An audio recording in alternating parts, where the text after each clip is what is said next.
आजची रेसिपी आहे एकदम हाय प्रोटीन अशी पनीर ब्रॉकली राईस. कसं बनवायचं मी सांगते. त्यासाठी हे ब्रॉकली मी असं कट करून एक गरम पाण्यामध्ये थोडंसं मीठ टाकून बॉईल करून घेतलं आहे.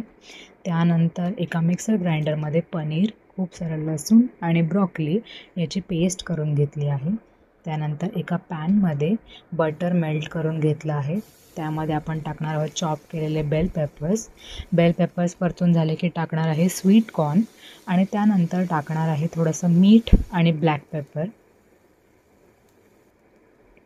त्यानंतर आपण त्यात टाकणार आहोत आपण जी पेस्ट केलेली आहे ती. 1 ते 2 मिनिट याला आपण व्यवस्थित मिक्स करून घेणार आहोत. पाणी ॲड करणार आहोत आपल्या गरजेनुसार आणि मग टाकणार आहोत चिली फ्लेक्स आणि ओरिगॅनो. हे 5 ते 10 मिनिट शिजू द्यायचं आहे. त्यानंतर दुसऱ्या पॅनमध्ये तेल गरम करून त्यात टाकणार आहोत चिली फ्लेक्स आणि ओरिगॅनो. त्यानंतर आपण त्यात टाकणार आहोत स्टीम राईस. हे व्यवस्थित मिक्स करून टाकणार आहोत थोडंसं सॉल्ट आणि फ्रेश कोरिअँडर. तयार आहे तुमचा ब्रॉकली पनीर राईस. एन्जॉय.